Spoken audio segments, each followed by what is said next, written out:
No lie, I have not done this in like a week and a half, probably 2 weeks. So I'm afraid I messed something up. Oh man. Yo, ladies and gentlemen, where have I been? Where have I been? It's been a long time. Probably like a week and a half, maybe 2 weeks. But still, it's been too long. I haven't touched One Piece in so long, man. Let me tell you. As a college student, you already know. When finals come around, it grabs you by the neck like that Sasuke meme. You know the Itachi and Sasuke meme where Itachi got Sasuke by the neck. Finals is Itachi and I'm Sasuke. That's what it was doing. It was grabbing my neck. It was like, pay attention, it's time. I watch Naruto, so I can make that reference. Anyways, ladies and gentlemen, we're back. We are back for some more One Piece. Last time we watched episodes 365 to 370, and I had to take the liberty to rewatch those episodes because, my memory was a little hazy on the most recent episodes. Even my notes couldn't cut it. But let's go ahead and run through. See what I missed, see what I may have forgotten. Just do a little recap because I need it just as much as you guys. You guys probably don't need it, but I need it a lot. So Nami beat Absalom. That's a big one right there. Nami defeated Absalom, although it was mostly Sanji's glorious footwork that had greatly weakened Absalom. But, she dealt the finishing blow, so technically she gets the kill, right? She gets the kill. Sanji has the assist, but Nami got the kill right there. The team attacks. Finally, the Straw Hats gave us a glorious team attack combo, just a full barrage of amazing teamwork between the Straw. It was some amazing attacks for sure, and I hope we get to see more of that. It is a big villain. Ore is huge, so it's gonna take more than just 1v1s all around to beat him. It has to take some teamwork, and I guess they kind of teased it in Eni's lobby with a few of the attacks they did, but here we got to see it full blown, and that was incredible. So I love me some team attacks. Kuma's ability. So I had a question mark around that because Perona got dusted. She got wrecked. I don't know what happened to her. Something happened. Kuma pulled some warlord-esque mystery attack. You know how they do, and the anime is just like, oh, what did he just use? Some all-powerful being? And like 10 episodes later, he's like, oh, it's just that? Okay. But, we don't know what exactly Kuma did to Perona like, there's some dust around her when he did this. I don't know what he just like smack her into the underworld or something. Like he pulled a Thanos and just snapped her. I have no clue. But as we know, for now, I guess Perona is dead. No confirmation on what happened to her exactly. They're just gonna leave us at that. Nami's shocked expression, all her little toys or whatever shocked. But apparently Kuma is an untamed beast that we know absolutely nothing about as far as the warlords go. Even what was the other guy, Doflamingo? We don't know nothing about him. We don't know how far or the extent of these warlords' abilities. We're seeing Moria fight a little bit more now. We'll get into that in a little bit. But as far as what these other warlords are able to do, hell, even Mihawk, and we saw him damn over 300 episodes ago, right? So we really don't know what these warlords are about. All we saw Mihawk do was slice up some ships and obliterate Zoro. So we know he's stronger than him at that point, at least. 300 episodes, Zoro's grown a lot, but still feel like Mihawk is stronger. But we don't know what these guys can do. And as I've seen with One Piece, these things stretch along. Just like Luffy, they be stretching along, man. They like to keep it going. So it seems as though there's a bit more depth with Moria's thinking and why exactly he so wants to grab the Straw Hats, why he wants to capture their shadows, or capture them, but why he wants to keep the shadows. Something about asking about Ace I wrote here. I'm gonna have to look back. I don't remember exactly what. I guess someone asked about Ace. Why did I write that? Hold up. I'm gonna have to look back on that. Zoro and Sanji willing to sacrifice for that. That was a big moment right there. They were willing to sacrifice themselves for Luffy. I remember that bit. That was episode 369. They're like, as long as we get Luffy's shadow back, as long as that man survives, it's all good. So that's pretty crazy to see just how, like, we know Zoro's loyal. We know Zoro's willing to go above and beyond to make sure Luffy's, not only his commands are followed, but the crew is taken care of and all that. It's really cool to see Sanji do that too, because they have a lot of those gag moments where Sanji just treats them like idiots. But um, I'm assuming all the Straw Hats at the very least have some sort of respect for Luffy. Even Frankie, and he's one of the newer members, but some of them have to have some sort of respect for Luffy to be part of the crew and to call him their captain. I mean, you don't just call anyone your captain, right? If you got some level of respect for yourself, you gotta be able to respect the person that you're calling your captain, like you're calling your leader. Like you gotta have something for them, right? Um, Blackbeard is a warlord, which is pretty wild. Not even pretty wild. That's really wild. Like Jesus Christ. Um, this whole thing, I don't understand what the process, like what form do you have to fill out? Who do you interview with? Like what is the process of becoming a warlord? Why make him a warlord? Because the last we seen him, it was the fight with Ace, and they just ended that on a cliffhanger. They said like it was some crazy happened with that fight, but I don't really understand why make him a warlord. We did see his ability. We don't know the extent to his ability. We don't know the extent really to anyone's devil fruit ability or anyone's power really, because as far as we know, devil fruits don't really have no limit. Like, have we seen a limit to a devil fruit? No. Like, as long as you can keep thinking, as long as you have some sort of will or motivation to keep going through with what you're doing, and there's something pushing you along, you always figure out something to do with your devil fruit. We've seen it clearly with Luffy. Like, this man has been able to, like, I guess, push, not even push the limits, just outthink everyone in terms of what he's able to do with his own devil fruit. And I guess with how crazy Luffy is, thinking outside the box isn't really hard for him. So he's able to, I guess, uh, what's the word I'm looking for? Like, do more with his devil fruit than other people will. Like, it's not just surface level for him. He's like really digging deep with what exactly he can do with this devil fruit, how far he can push it.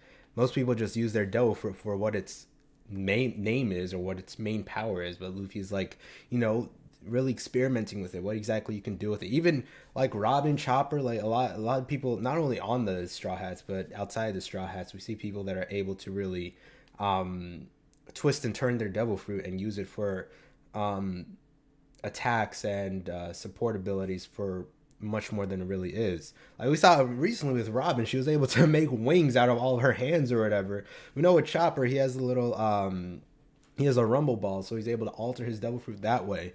We saw way back with NL, he was able to like use electricity and not just shocking people with it or zapping people, but he was able to use the heat from the lightning to alter his weapon. Like it was a gold weapon, he was able to alter. Like it's just there's a whole slew of things that they can do with these abilities.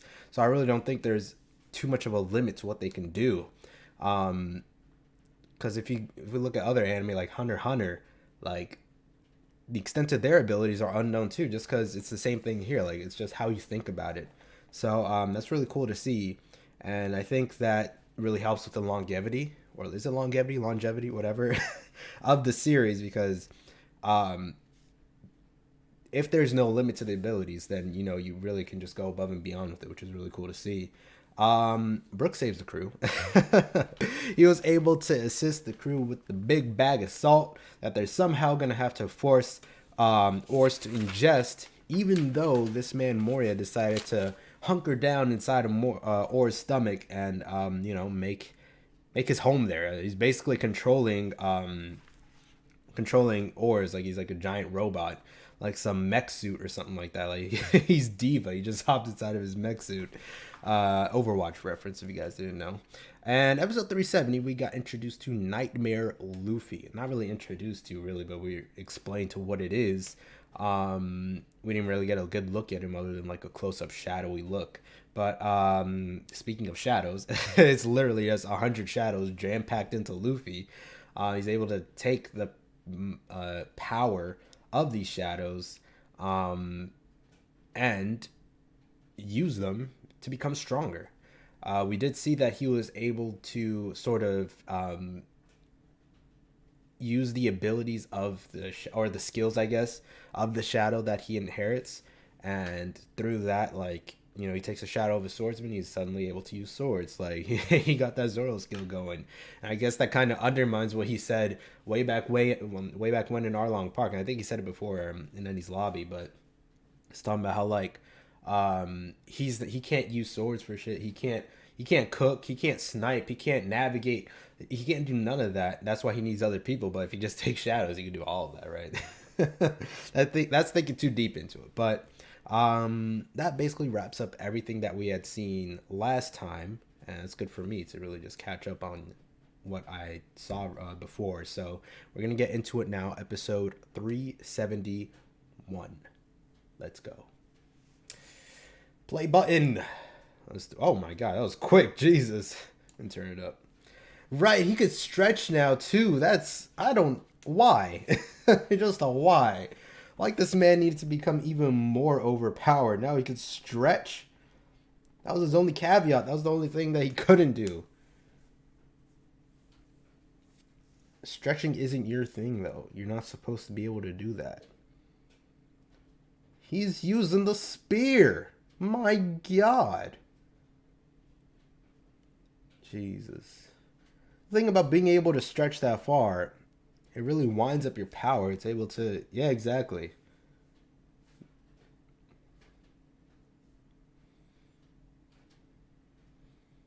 Oh my god. Is it something that he did? Did he put the devil fruit in him or something?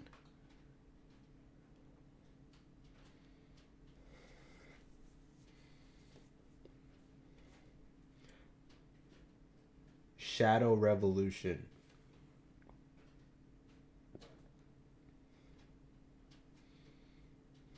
Shadows are bound to follow the body's orders.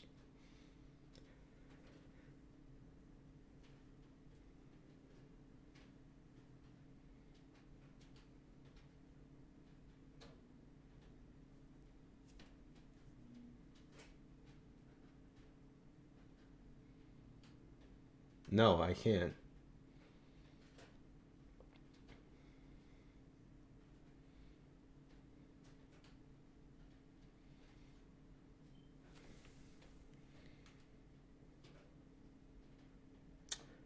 Oh, okay. That's disgusting. What the fuck? So he just extends the shadow forcefully and he's able to stretch as well. That doesn't make sense. Why doesn't he just rip? Because the shadow isn't ripping? That's crazy because it gives him the only thing he didn't have before. Now he has range. Oh my god. That doesn't make... Does that make sense? Like, even if the shadow doesn't have limitations, a physical body does. So just because you're able to manipulate the shadow beyond what it's normally able to do, how... That's... Okay, come on now. Just because you're able to manipulate the shadow doesn't mean a physical substance should be able to do the same thing. Shadow may not be able to rip, but a body can.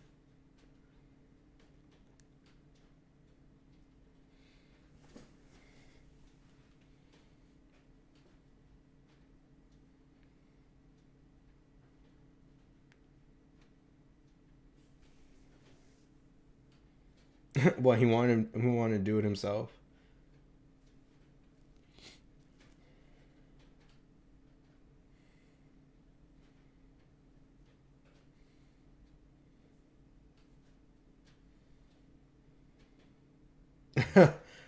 Oh yeah, true. Yep. You might want to fill them in for real, for real.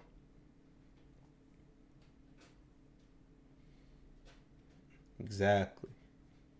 And you also got to beat that other warlord back there.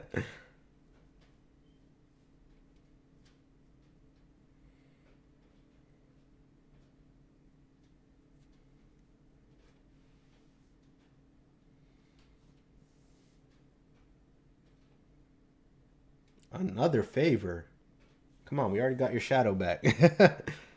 Jesus Christ, Frankie is gone. That man is asleep. Zoro doesn't care.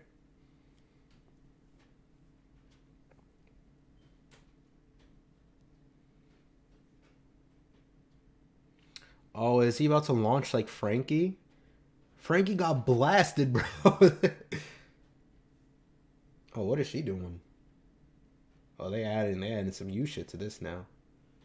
The hell? Oh no, they upped it now. It's not just launching. They're doing some other stuff.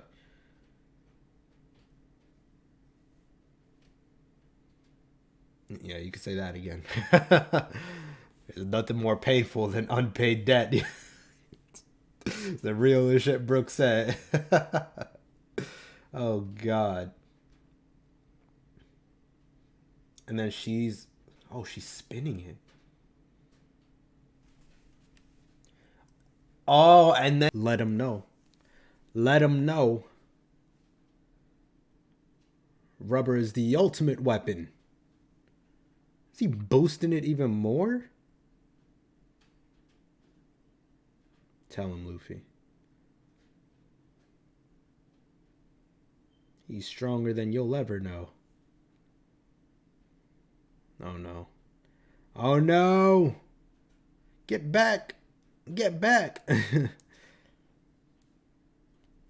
Why are you staying in there? Go in the shade.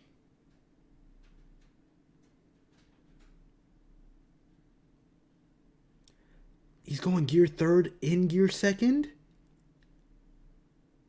Oh my Christ. Oh, that's gonna kill him. That's gonna hurt.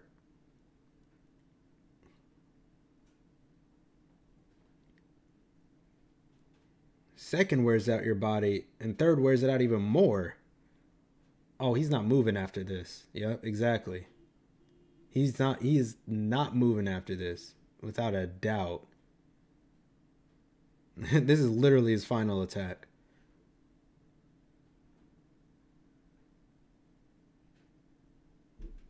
I can't move. I can't move my body. At all.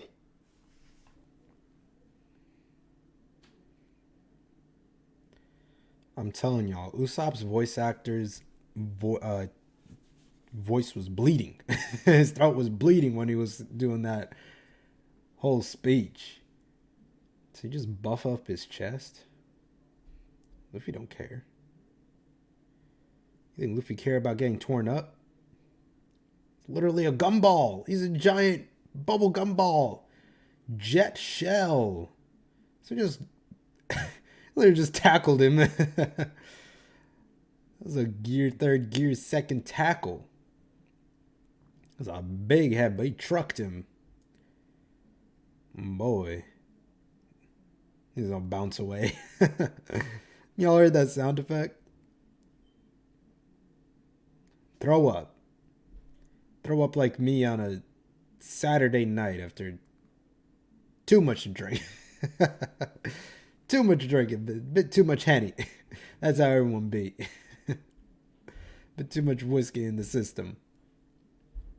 Her forehead is still burning.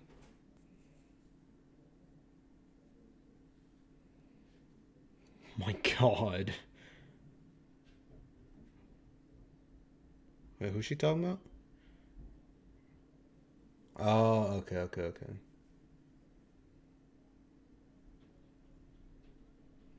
Girl, your face is on fire.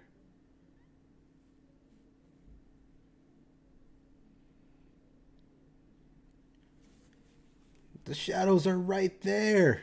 They're right there.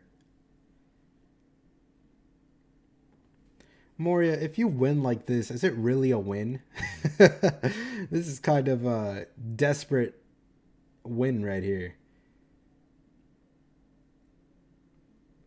He's trying so hard to just hold him off.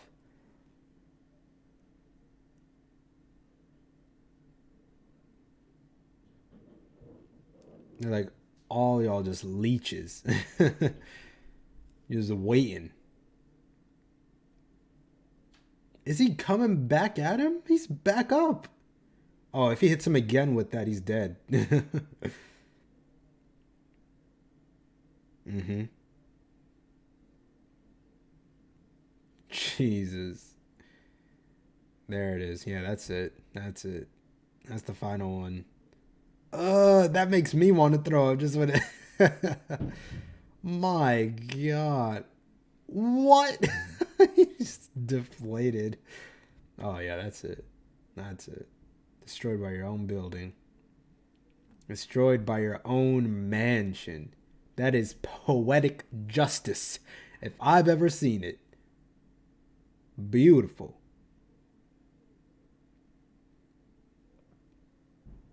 My God. His whole upper half just got smushed. You see his legs just run up right there.